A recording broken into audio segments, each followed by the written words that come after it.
So, trust in action. This afternoon, we're just looking particularly at the crisis of trust, the relationship implications for foundations, and how relationships of mutual trust and confidence are best nurtured by foundations. We have another wonderful, distinguished panel. I have agreed with them that although they have prestigious CVs, those are in your programmes, and I will not read them all in full, but I will just say you know who is who, just in case there's any doubt. Sarah Atkinson, who is the Director of Policy and Communications for the Charity Commission for England and Wales, previously at Nationwide, has an interest in childcare and early years. Noel Mathias, far end.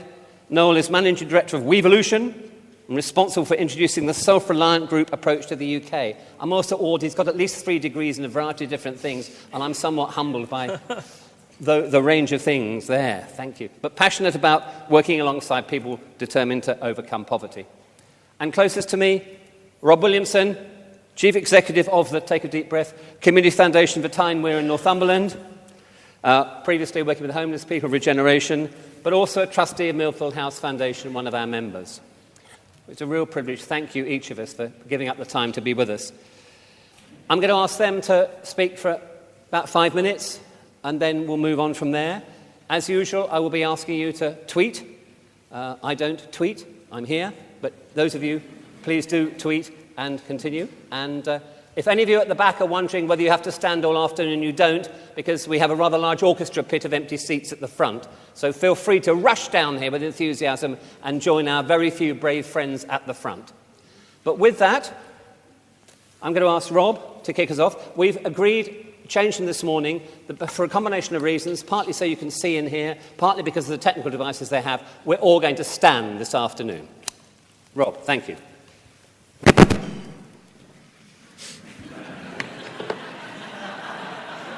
I didn't think pantomime season had started yet. Thank you, David. Yes, I'm Rob Williamson. I'm the person you can't trust to remember how to turn off his iPad when it starts playing early in the morning. Apologies to this morning's panel. I'm going to look at trust in action through 3 lenses. The lens of grantees to funders, the lens of funders to funders, and then a third lens, which I'll hold back and tell you about later. So I'm going to start by thinking about grantees to funders. And by grantees, please read that as a proxy to any kind of organisation, third-party organisation that you're investing in. I know lots of trusts and foundations don't necessarily do traditional grant-making. We talked this morning about the power imbalance that this relationship brings, and I think that does lead us to ask ourselves why grantees might lack trust in us, why they might not find us trustworthy. There are lots of different ways that we could think about this, but there's 3 that I've come up with. It might be because we're unclear, because we poorly communicate what we want, because we say one thing and do another, because we hide behind generic rejection reasons, we blame the decision maker, and in doing so we create bad word of mouth and the flowering of myths. It might be because we're unfair, because we apply inappropriate requirements for the scale of what we're offering, or because we rate success not by what we're actually doing, but by how many applications we get, and therefore forget all the time of applicants that we're wasting in the process. Or it might be because we're aloof, because we can't be contacted, we don't even have a basic website, or because we're UK-wide but we never get out of London, or we're regional but never get out of the main big city. There are probably lots more. Happily, we've got lots of ways we can be better at being trustworthy, and I know everyone's been engaged in lots of interesting conversations about that already. But some things that I've learned at the Community Foundation, at my own foundation, we've found it really useful to get an external, independent perspective through commissioning a grantee survey from the Centre for Effective Philanthropy, something I know several other UK funders have also done. And we especially recognised its value in benchmarking our results in grantee perception against others. And however you do it, I commend to you the idea of getting feedback from those in whom you invest. The very act of doing so and respecting that feedback is one of trust. But be aware you're unlikely to get an honest answer from them if you ask them yourselves. There are also lots of really great examples, and again in the room, of funders who are trying to tackle issues of their distance from and engagement with grantees, colleagues who understand that they cannot achieve the reach that they want to achieve without forming partnerships with others. So this brings me to the second dimension of trust in action, which I want to talk about, which is trust between funders. How far do we really value and trust what each other is doing? We talk a lot about collaboration, but I think we probably talk about it more than we do it. But what about the differences between us and the divergence between us and the value in that too? I think I'm of the view, after several years in this field and working in different types of trusts and foundations, that it is generally better if funders engage with each other. It's a way of learning, of not duplicating, and of building from each other's specialities, and that all requires trust. ACF is one route to do so. There are also forums in the devolved nations of the UK and in the English regions which are really important. But also working with and through other trusts and foundations is another route. At my community foundation, we've partnered with Big Lottery, Henry Smith, Esme, Garfield Weston, Comic Relief, Dulverton, and many others. And these national organisations have used us to address their question of reach, sometimes through us delivering grant making on their behalf. But increasingly, we're acting more like field agents, bringing intelligence and connections, but not necessarily handling money. And of course, that is built on trust, on honest grown-up conversations between funders seeking to align their interests.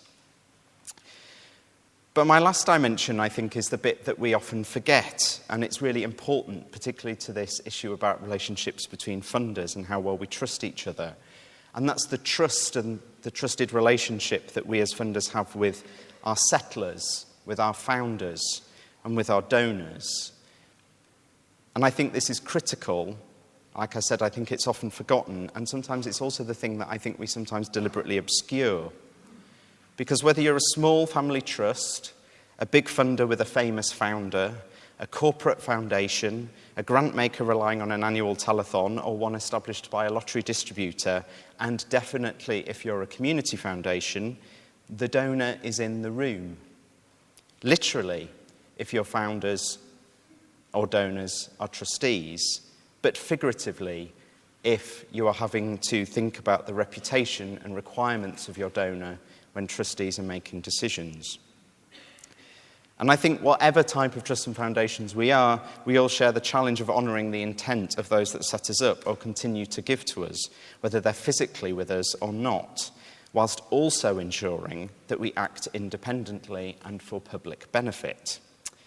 But I've seen a lack of trust amongst funders, trusts and foundations, based on judgments about where our money comes from and the wishes and hopes and expectations that came with it. This, I think, is deeply unhealthy. I think so. To finish, we could all do more to understand the diversity of our field and the value that that brings. Trust among us will be built by challenging our preconceptions about each other, and in turn, that will help us find allies in unexpected places. And if we are to judge each other as funders, perhaps the best basis to do so is on how well we are trusted by those we seek to support and by those who seek to support us. Thank you.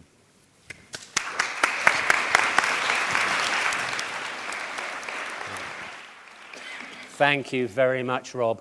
We're going to move straight on? No. Hi. And thank you for this wonderful opportunity to spend this time with you.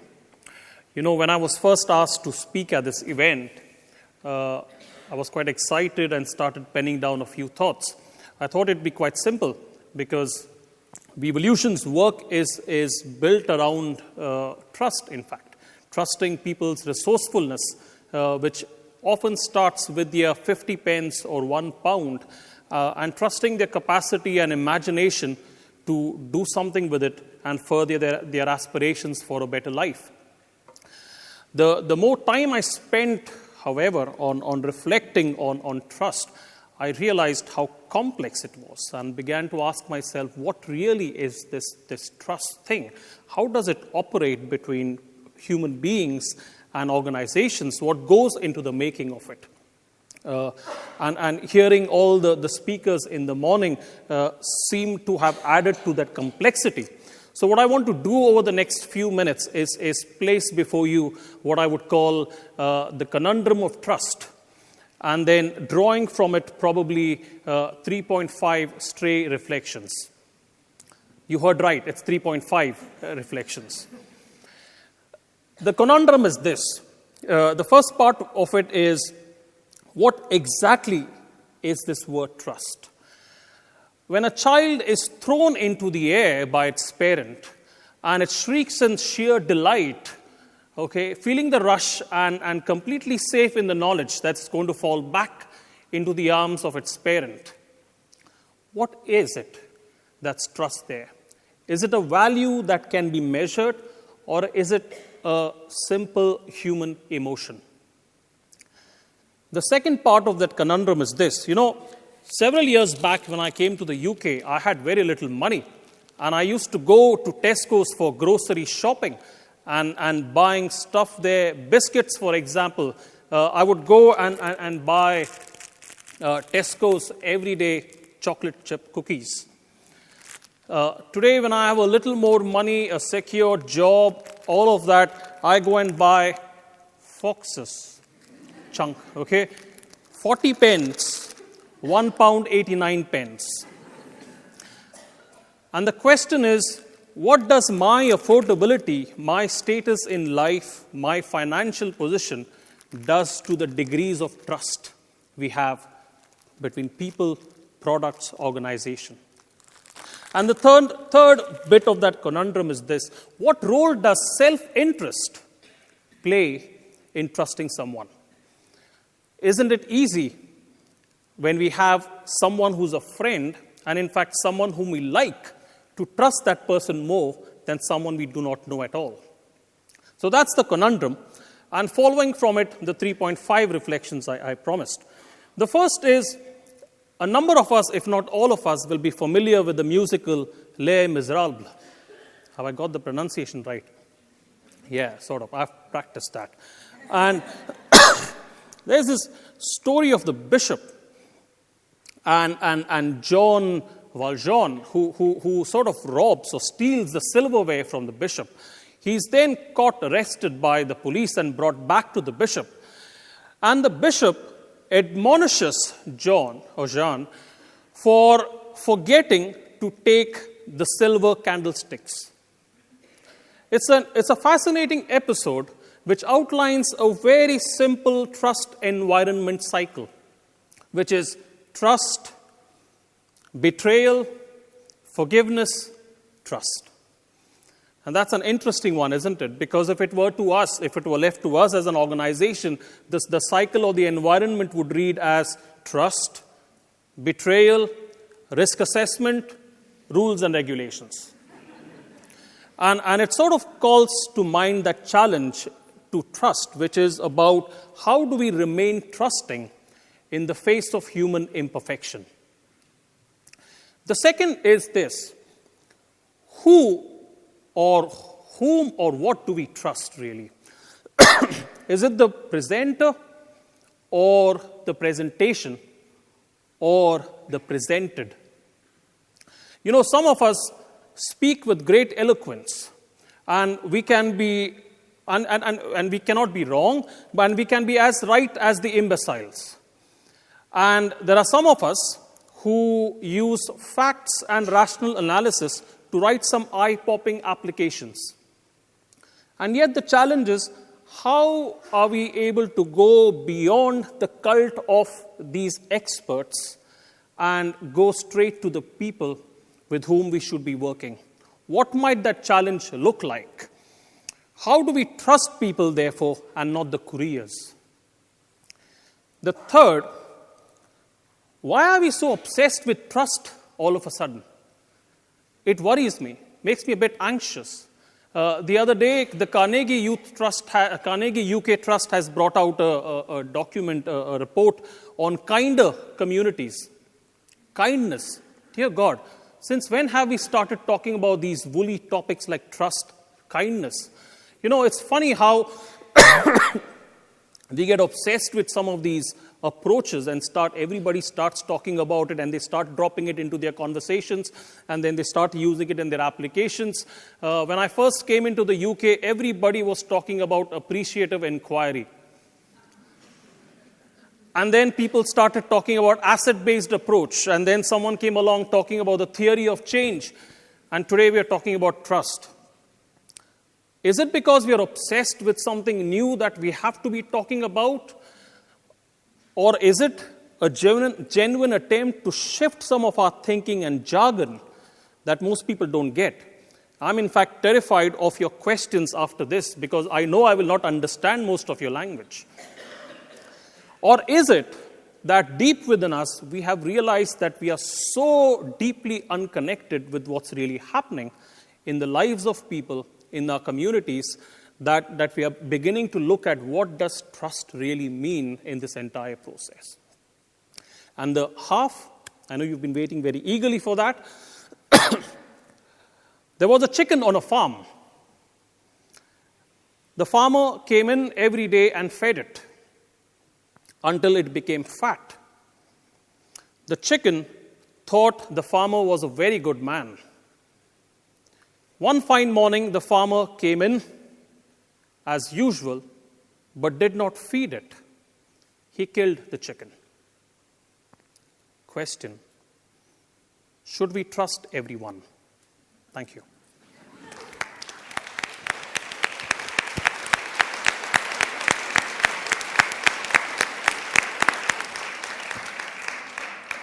Thank you.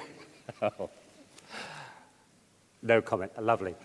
Sarah. Thank you, David. I know what you're thinking, which is, blimey, I'm glad it's not me having to follow that.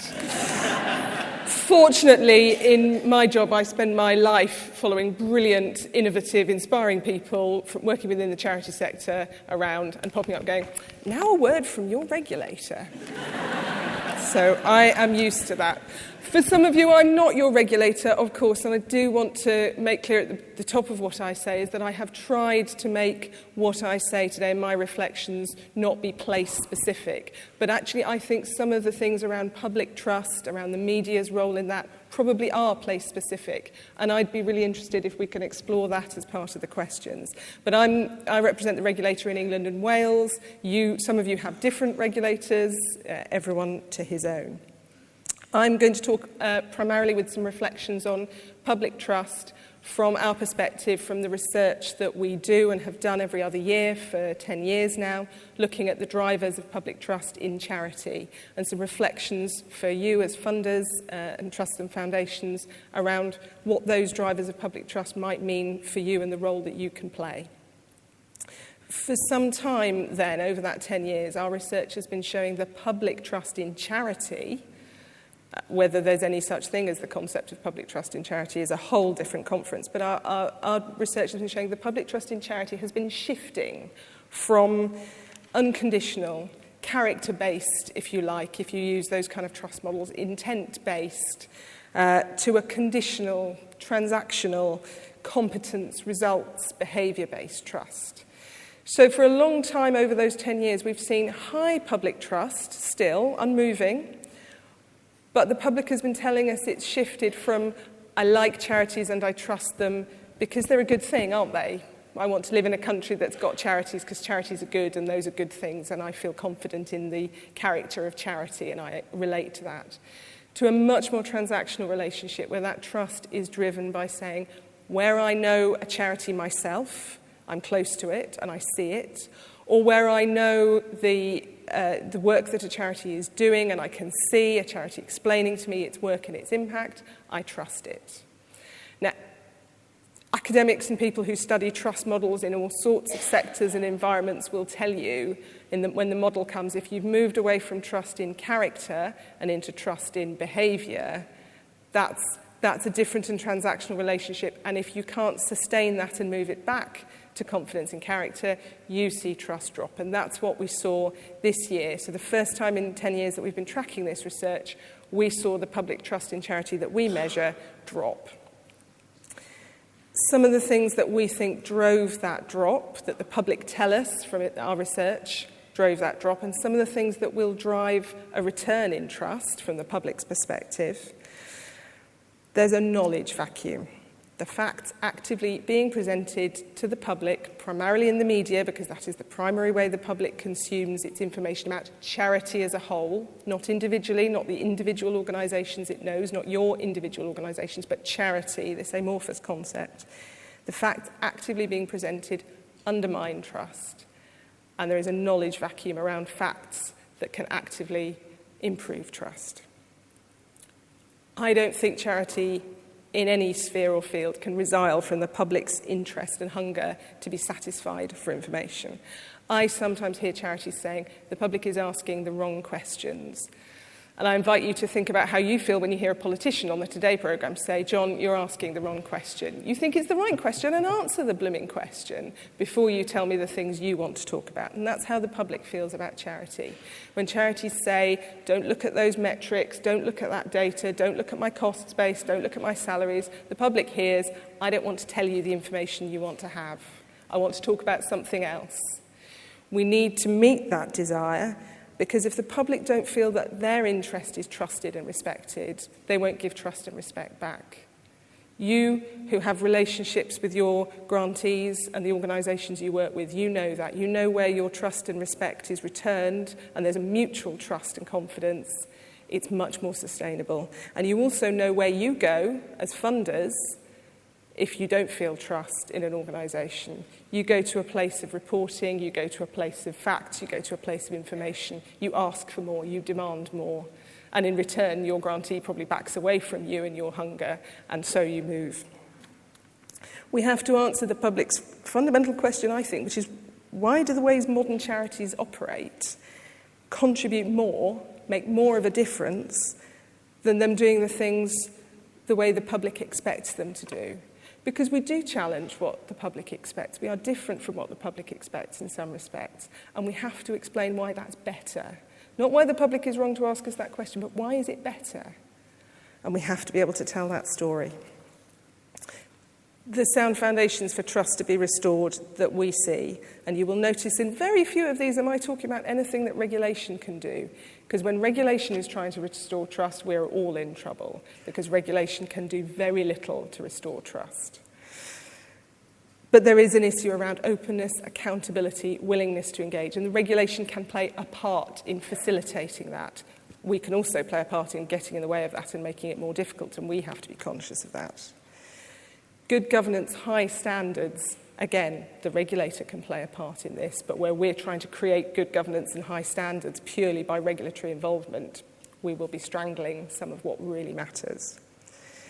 Above all, the public tells us a key driver of trust is that a positive difference is being made. That's the best news ever. The public actually, really, more than anything else, wants to know charity is doing something positive. Tell me what you are doing positively, say the public, and I will trust you more. I think what both Rob and Noel have talked about in terms of characteristics of trust is a willingness to take shared risk. If the public trusts charity, there's a willingness to take a greater risk together to achieve a greater return. If trust isn't in place, then no one wants to take a risk. And a public that doesn't want to take any risk with charity is a public that won't support most of the things long-term that you know will work. I also want to commend strong leadership and organisational leadership, not just individual leadership, can be so significant here. In an era of strained trust, strong leadership can mean a confidence to call each other out, whether that's privately or publicly, on behaviours that will impact trust. Whether it's an arm around the shoulder and saying, look, mate, you're not doing yourself or anyone else any favours, or whether it's a public declaration that we need to maintain the behaviours that create trust. There is an organisational leadership that is needed. And foundations can play such a key role in that because of the long-term interest you all have. None of you is in this for the short term. None of your work is about the short term, and none of these changes are going to take effect over the short term.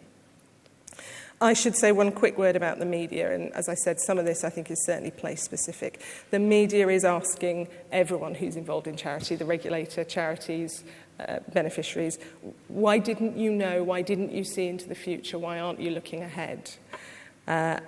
and stop the behaviour that would undermine trust, stop the issues that we're seeing. All of you as foundations may be asked that question and need to be ready to respond and engage with it, not because you can magically see into the future, because none of us can, but because it's about the future and it's about the long term, and that's the area where we need to engage and debate. And I ask one question as I end, because when it comes to leadership, organisational leadership, and it comes to the media and that knowledge vacuum I highlighted at the beginning, one of the key questions we have to ask is, where are the positive voices and where is the collective positive voice? I know one of the reasons that people have found the Commission, the Charity Commission's shift in terms of the engagement that we can have in championing the sector so difficult is because we are one of the few organisations that has a collective role, because we are the regulator for charities across England and Wales in whatever field and sphere they operate. And that collectiveness is so important. So that's my ending question is where are the collective voices? Where do the foundations play a role in being a collective voice? And how does that organisational leadership present itself from a foundation perspective? And I love, just to close, I love the idea of the donor being in the room. Literally, figuratively, the donor is in the room. And I think that's quite a powerful lens with which to approach all of this debate. Thank you.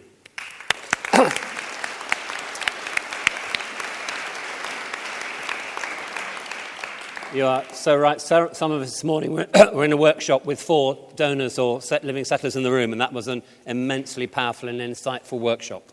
So, 3 lenses for funders. That chicken, and are we really disconnected from those we fund? And making and demonstrating the positive difference we make.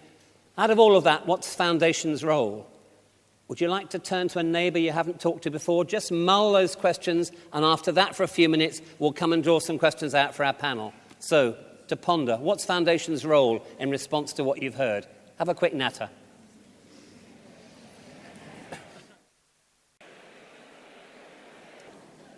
Thank you for that. Okay, I'm going to ask questions in 2s or 3s because that's a more efficient way of doing it.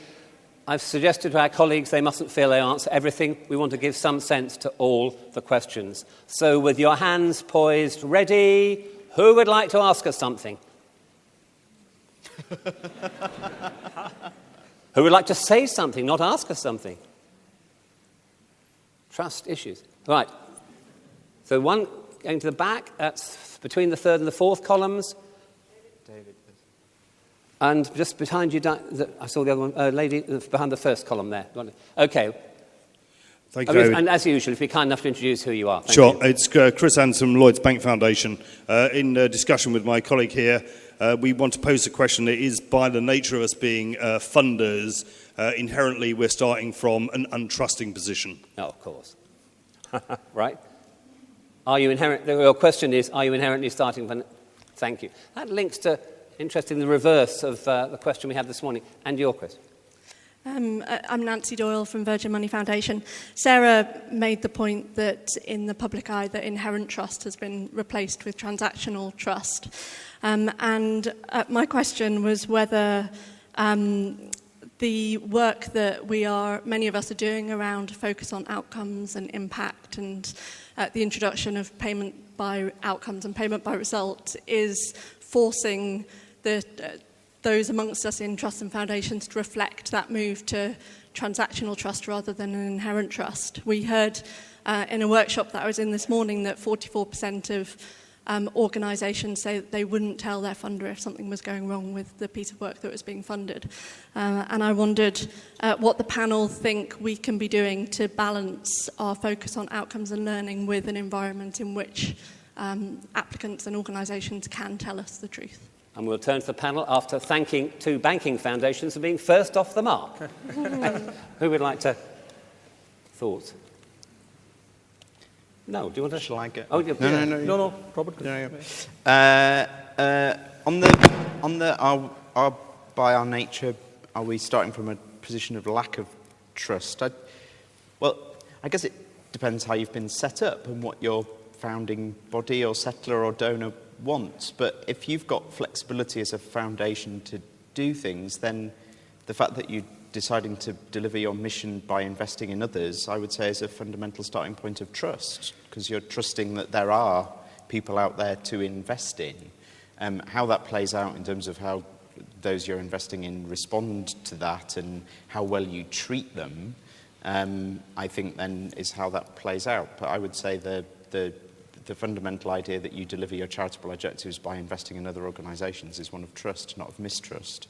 On kind of outcomes and payment by results, and I'm kind of the impact heretic, and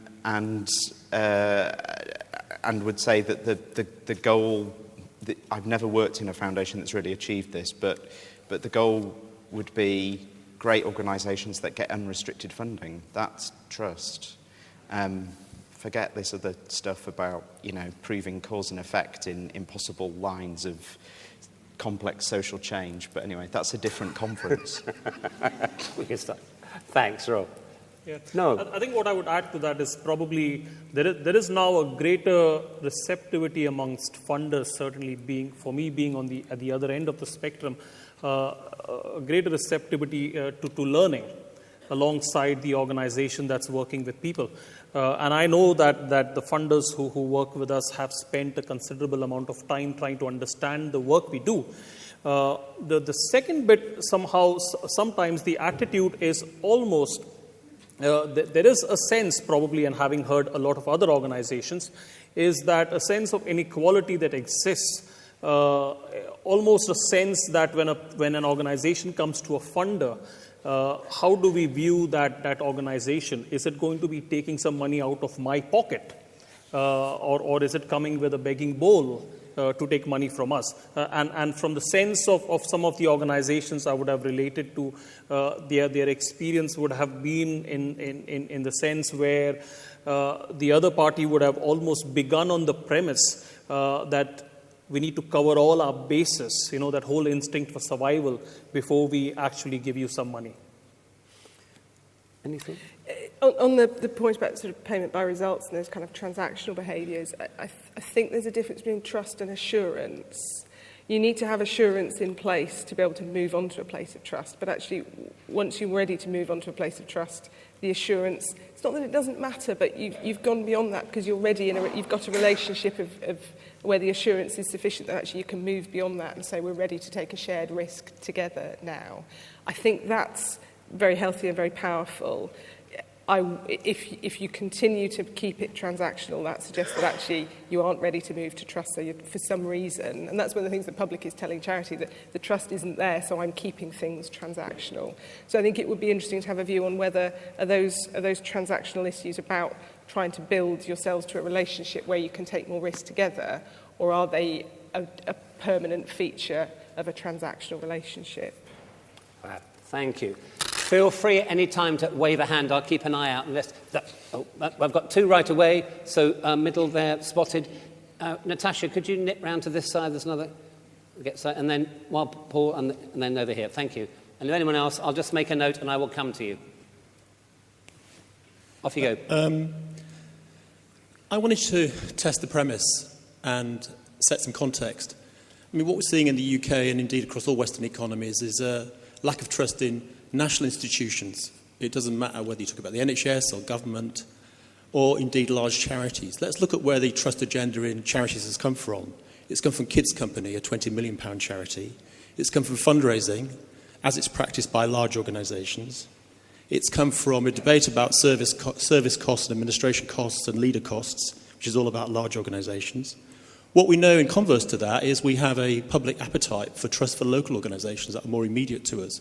And we see that played out in lots of places, local food, local charities. I think there is an absolute role for foundations here, because the truth is, and we're all guilty of this, leaders in particular, the Charity Commission too, in telling a story that actually is a story about 3% of the sector. It's very large organisations. Most of us don't fund those organisations. We fund small local organisations that actually probably don't pay people enough, frankly, that actually do none of that fundraising. You never see them chugging on the high street or direct mail dopping through your doorstep. We need to tell that different story. So my challenge to us as leaders, whether we're running foundations or indeed we're running a charity commission, would be to tell the story of what charities actually are. Charities here are not about cancer research and RLLI and Action Age UK and all these people. They're about small local organisations, 175,000 of them around the country. And they do an amazing job, and actually if the public know that, they would get it. So I'm kind of challenging the premise. Paul, thank you. Hello, Ian Humphrey, Chippenham Borough Lands Charity. I'm just interested in what the panel said about essentially impact. We find at Chippenham Borough Lands that we want to measure the impact. On some, we do fund organisations who have particular expertise, for instance, homelessness, that we don't have, and we think that's important, and we can see what impact that's having. But for some other organisations, for instance, schools, it's less easy to see the impact. On improvement in pupil education and broadness of their education, and we'd like to see that very much. But it's how to engage that. We think that by advertising it more, we'd get buy-in from at a very young age, from pupils, for instance, into the charity sector, perhaps. But you seem to be suggesting that we don't perhaps need to look at impacts and measure them. Just donate the money, and that to me seems anathema. I don't know. We'll come to that. One more question while they ponder the answer. Thank you very much, Diana. Diana Leet, Blagrave Trust. I would love, Rob, to take up your point about impact heretics, but as you say, that's another conference. I wanted to also take up your point about bringing donors back in. When I first started working in this field, I think one of the key issues was to persuade donors that when they had created a foundation, this was no longer their money. And that was a very big hurdle for a lot of people. But I think, and so in a way, sidelining the donor was part of the project, as it were. But I think you're right to remind us that I think we've now reached a position where we hardly ever talk, well, except in the fundraising world, we don't talk much about donors. But I think it is very challenging to know what are the donors' rights when they have created a foundation, and it is, in an important sense, no longer their money. But I can see why you say they're in the room, because even when they're dead, they often are. Diana, thank you. Several pointed at Rob, so I'll give him a couple of minutes to ponder and ask Sarah, do you want to kick in with something? Yeah, can I pick up on Paul's very well-made point about sort of telling the true story? I think I hear what you say, and you're right. I always have to remember the shape of the sector that we regulate is primarily a sector of very, very small, entirely voluntary organisations, and that's what's happening. But I think I know this isn't what you're saying, but I think it's dangerous to fall into the trap of saying small charities good, large charities bad, any more than it is to say large charities good, small charities bad, because it was the point I was trying to make about why is what charities do better? Why is what we're achieving better than the public might expect them to be? Because the public is a little bit in two minds about this. They like features about small charities, that they're close, that they're community-based, that I can see the work they do. But then you talk to the public about how many charities there are. Far too many. You all need to merge immediately and become much more effective. Even though we all know perfectly well if there were only one cancer charity and they all merged, it would be a behemoth of extraordinary size and complexity. So I think it's about saying why is what we do better than what you might think we should be doing. So for large charities, there's absolutely a story to tell that you have no right to be a big, large charity. Why is it better for you to be big, a big organisation and operate the way you do than it would be to be small? But equally, I think small charities have to recognise why can't we scale what you do? Why wouldn't it be possible to scale what you do is equally a challenging question. So I think you make a good point, but I think we just need to push it forward to say why is what we do making a difference, making a positive difference, is the story to tell. Thank you. Rob, you have time to... Not in any particular order. I think, picking up Paul's point, I think it's absolutely right, and this is a particular bugbear of mine, that the national debate about charity, particularly in the national media, is not a sector that most of us recognise, certainly not a sector that we fund into in community foundations. But it's messy, because actually all those people that think local organisations are great are also donating to Cancer Research UK when somebody fundraises and sends them a web link to Just Giving. So they have got relationships with the big national charities as well as the local charities. And I do think it is messier than local, national, big, small, although I think the disproportionate impact of a national debate focused on a few large charities is having a disproportionately unfair effect on the small local charities. I don't know what else to add to the kind of conversation about donors being in the room, other than repeating what I said, which is, I don't care what kind of foundation you are, they are in the room. If you are raising money as part of Children in Need or Comic Relief Night, if you are distributing funds from the lottery where members of the public have bought tickets, there isn't a trust and foundation in this room that somewhere that isn't playing out in the DNA of your organisation, and whether they're literally there or not.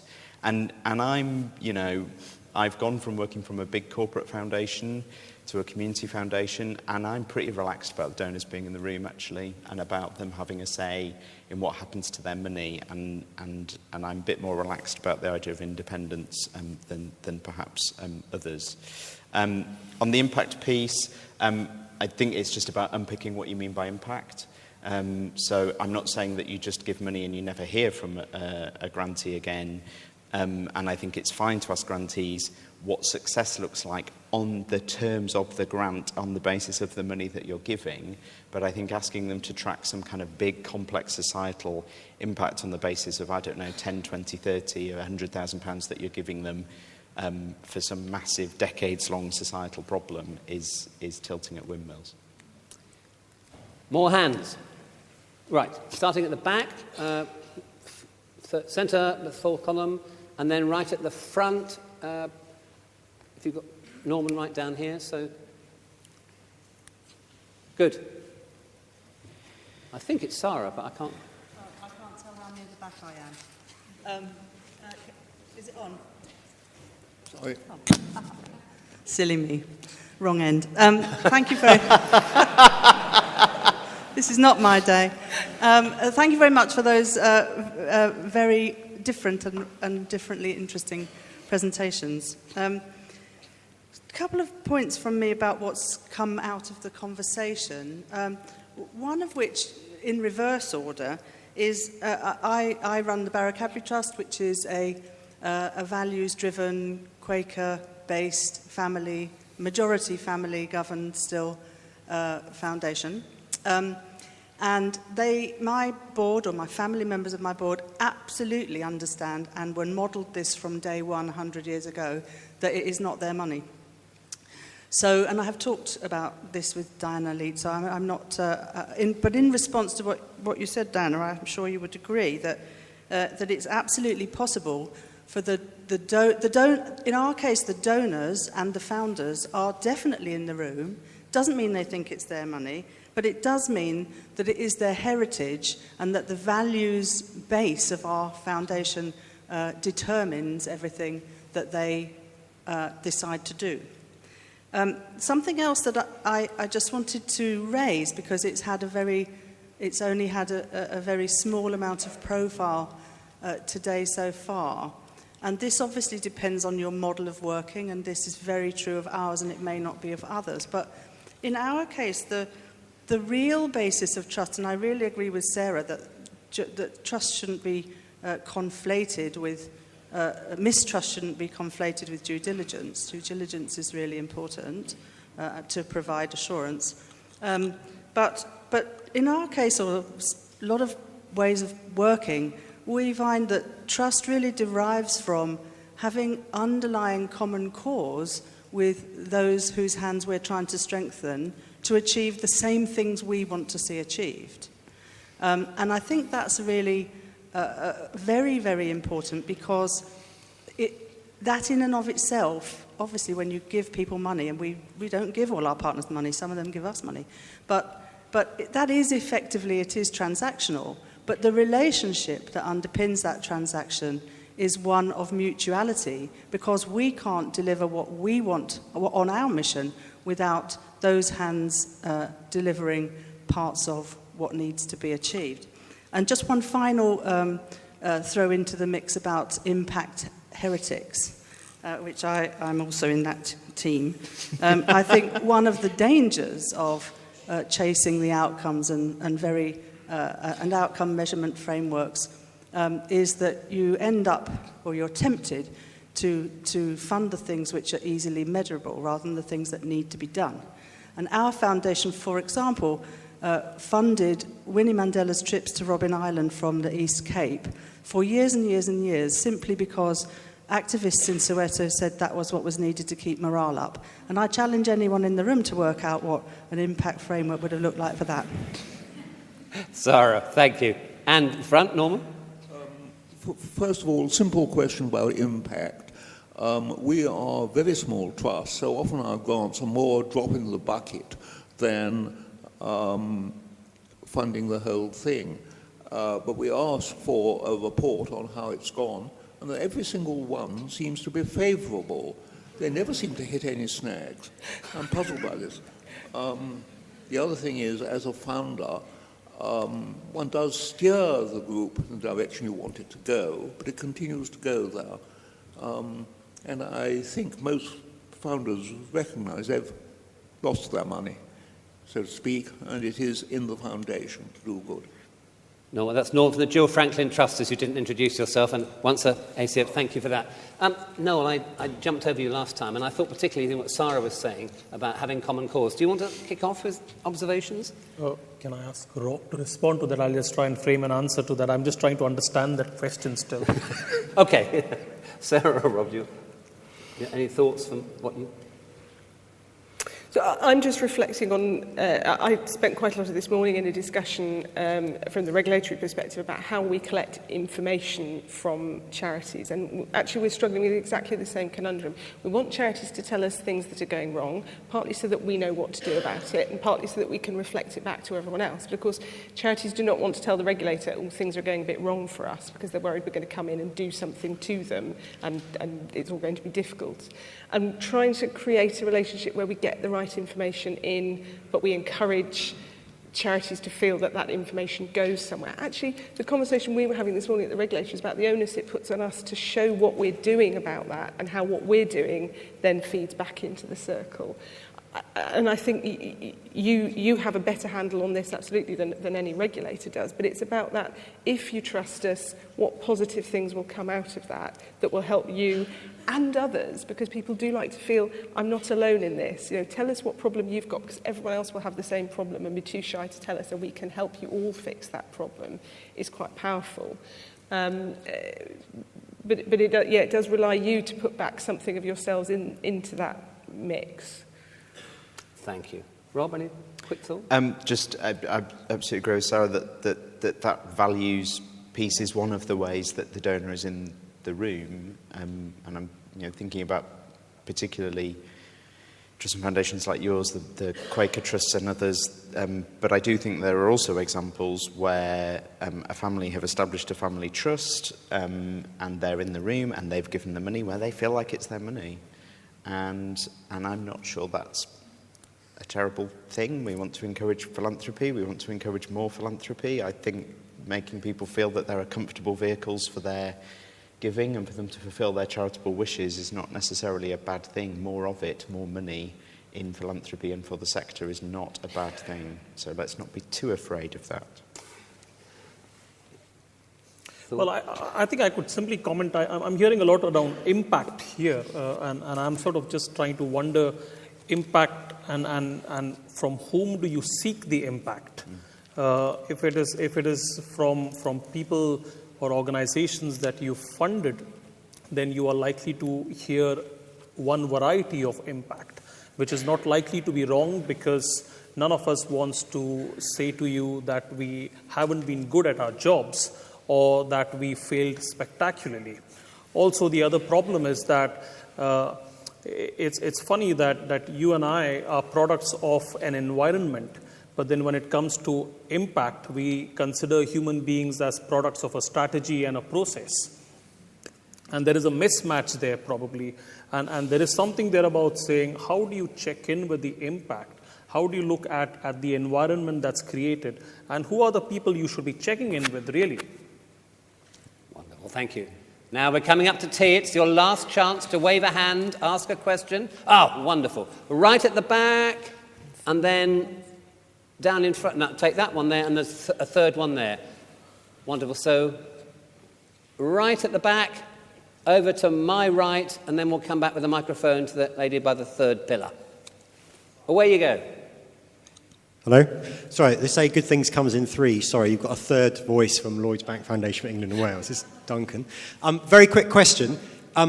Given the scale of the challenges in the external world, David, you talked about this morning and Dawn did as well, just one thing that each of you would do differently and call for us to do differently, drawing on this trust theme, but there's a danger it can be a slightly esoteric thing. So give us an action.